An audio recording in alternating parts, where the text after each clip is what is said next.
kepada Bapak Prabowo, Presiden baru kami. Tolong kami Pak, kami disekap, disiksa Pak. Tolong Pak, tolong Pak, kami Pak, tolong Pak. Baru-baru ini ada kasus tragis teman-teman, yang dimana 5 pekerja migran Indonesia ditembak mati di Malaysia pada awal tahun 2025. Nah, kejadian ini tuh pun menggemparkan publik teman-teman, yang mana ini tuh mengungkap kembali dari lemahnya perlindungan terhadap PMI atau pekerja migran Indonesia. Setiap tahunnya warga Indonesia tuh merantau demi mengubah nasib atau kemiskinan yang mereka alami. Meski disebut pahlawan devisa karena kontribusi ekonominya, banyak dari mereka menghadapi perlakuan buruk di negeri orang sana. Nah teman-teman, jadi apa saja yang terjadi di balik cerita ini? Apakah pemerintah hadir melindungi atau justru abai terhadap nasib mereka? Nah, di sini kita akan bahas beberapa kisah pekerja migran Indonesia di Malaysia yang membuat kita terheran-heran. Sejak 2017, istilah tenaga kerja Indonesia atau TKI diubah menjadi pekerja migran Indonesia atau PMI untuk menghormati peran mereka dalam perekonomian. Sayangnya pergantian nama ini tuh belum diiringi peningkatan perlindungan dan kesejahteraannya tuh yang masih menjadi tantangan besar nih hingga kini.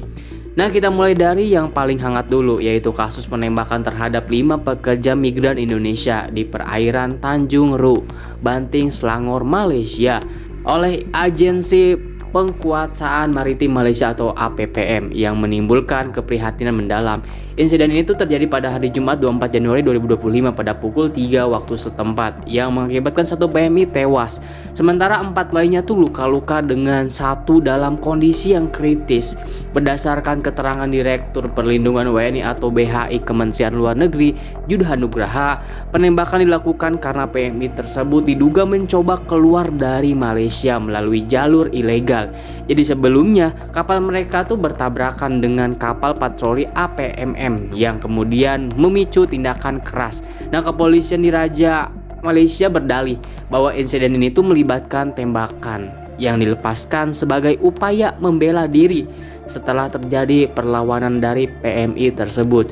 Namun Kementerian Perlindungan Pekerja Migran Indonesia dan Kedutaan Besar Republik Indonesia di Kuala Lumpur mengancam teman-teman dugaan penggunaan kekuatan berlebihan atau lebih dikenal dalam istilah International Excessive Use of Force. Nah, Kedutaan Besar Republik Indonesia atau KBRI pun segera mengirimkan nota diplomatik kepada pemerintah Malaysia dan mendesak investigasi menyeluruh atas insiden tersebut. Selain itu, KBRI meminta akses konsuleran untuk menjenguk jenazah dan menemui para korban yang luka.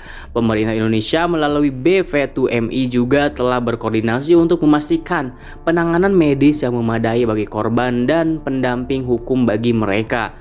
Pemerintah Indonesia menegaskan komitmennya untuk memberikan perlindungan maksimal kepada PMI, termasuk Christina Aryani yaitu Wakil Menteri PMI menekankan perlunya kerjasama bilateral untuk mencegah peristiwa serupa di masa depan dan mendukung penanganan migran non-prosedural secara manusiawi.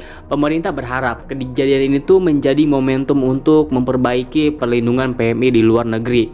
Nah, P2MI juga mengancam tindakan atau penggunaan kekuatan berlebihan oleh otoritas selanjutnya. Nah, ada lagi cerita yang meski telah lama namun tetap membekas, yaitu kisah pejuang panjang Marians Kabu, pekerja migran Indonesia asal Nusa Tenggara Timur. Ia mencari keadilan atas penyiksaan yang dialaminya di Malaysia, yang akhirnya menemukan titik terang nih setelah lebih dari 10 tahun. Nah, pada 30 Juli 2024, pengadilan Malaysia memutuskan bahwa 2 terdakwa yaitu Ong Suping Surene dan Sang Yokel terbukti memenuhi unsur kesalahan dalam tindak kejahatan perdagangan orang atau TPPO dan pelanggaran keimigrasian. Majelis hakim menyatakan bahwa pihak pendakwaan berhasil membuktikan kesalahan mereka berdasarkan Undang-Undang Anti Perdagangan Orang dan Akte Imigrasi. Meski begitu, dakwaan tentang penganiayaan dan pencobaan pembunuhan terhadap Marianse tidak dapat dilakukan. Selama 8 bulan bekerja di bawah penyiksaan yang luar biasa kejam, Marianse Kabu hanya bisa bertahan hidup dengan satu tujuan, yakni kembali kepada keluarganya di NTT. Kondisi rumah tangganya yang miskin menjadi alasan utama dia berangkat ke Malaysia dengan harapan bisa memberikan kehidupan yang lebih baik untuk anak-anaknya. Namun kenyataannya yang ia hadapi adalah neraka bagi dirinya, dengan tubuhnya yang dipukuli, dibakar, dan diperlakukan dengan kejam. Putusan pengadilan ini memberi sedikit harapan bagi Marian Cekabu.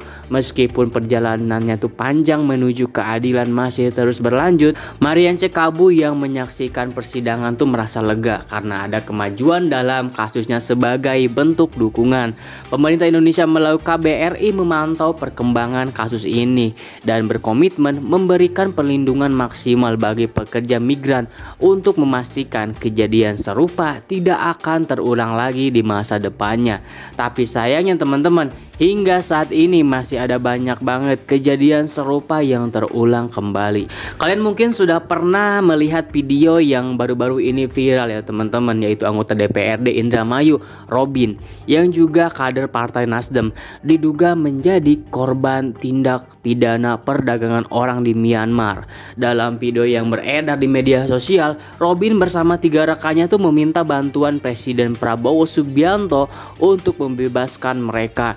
Keempatnya dilaporkan telah disekap selama 2 tahun dan dipaksa menjadi scammer online oleh pihak penyekap. Mantan anggota DPRD aja bisa bernasib kayak gini ya teman-teman. Gimana warga biasa coba? Kepada Bapak Prabowo, Presiden baru kami, tolong kami Pak, kami disekap. Tolong Pak, tolong Pak. Nah selanjutnya kabar yang sempat viral awal Februari 2023 ketika Jabatan Imigrasi Malaysia atau GM setara dengan Departemen Imigrasi Malaysia merilis foto-foto penggerebekan sebuah perkampungan ilegal di Nilai Negeri 9 yang dihuni oleh warga Indonesia. Direktur Jenderal Jim Khairul Jami Daud menjelaskan bahwa para penghuni perkampungan tersebut diduga tidak berniat kembali ke Indonesia teman-teman, melainkan ingin tetap tinggal di Malaysia tanpa dokumen sah.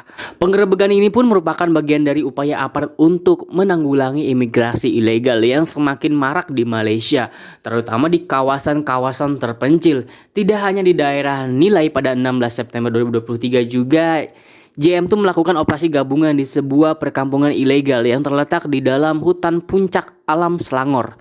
Dalam operasi tersebut, 95 warga Indonesia diperiksa dan 39 diantaranya termasuk 3 anak-anak ditahan karena pelanggaran imigrasi. Operasi ini menyoroti betapa banyaknya pekerja migran Indonesia yang tinggal di Malaysia secara ilegal, dengan beberapa di antaranya tuh terjebak dalam kondisi yang sangat memprihatinkan. Menanggapi masalah ini, pemerintah Indonesia melalui Kedutaan Besar Republik Indonesia di Kuala Lumpur kala itu segera memberikan bantuan hukum dan perlindungan kepada para pekerja migran yang ditahan. Pemerintah Indonesia juga terus bekerja sama dengan pemerintah Malaysia untuk menangani masalah migrasi ilegal dengan cara yang lebih manusiawi, termasuk memastikan pemulangan yang aman bagi mereka yang terjebak dalam situasi tersebut. Kasus penyiksaan terhadap pekerja migran Indonesia di rumah detensi imigrasi Sabah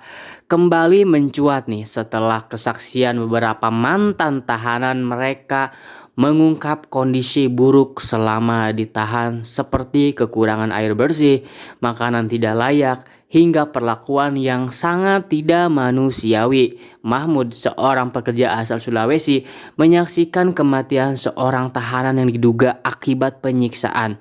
Ia menggambarkan perlakuan kejam di rumah detensi, di mana para tahanan mengalami kerusakan fisik dan mental. Mereka diberi makanan seadanya dengan jatah yang minim sekali. Bahkan seorang tahanan meninggal setelah bantuan medis datang terlambat.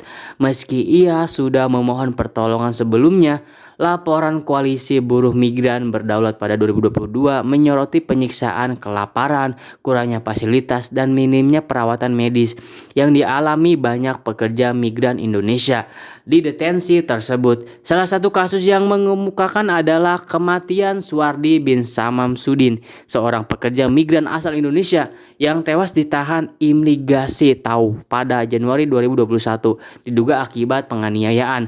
Laporan KBMB mencatat bahwa pada 2021 hingga 2022 sedikitnya 149 WNI tewas di beberapa pusat tahanan di Sabah. Pemerintah Indonesia melalui Kementerian Luar Negeri kala itu menyatakan akan menindaklanjuti temuan ini. Namun meskipun respon pemerintah sudah ada, situasi di lapangan menunjukkan bahwa kondisi di pusat tahanan tetaplah sangat buruk dengan kelebihan kapasitas, kurangnya perawatan kesehatan, serta seringkali tidak adanya perhatian terhadap kebutuhan dasar para tahanan. Pada 21 September 2024, 118 pekerja migran Indonesia dideportasi dari Malaysia dan tiba di pelabuhan Sri Bintan Pura, Tanjung Pinang. Mereka dipulangkan karena pelanggaran seperti dokumen yang tidak lengkap, izin tinggal melanggar, atau bekerja tanpa izin. Setelah menjalani hukuman 4-6 bulan penjara, salah satu deportan Pipik dari Sukabumi kehilangan izin bekerja setelah majikannya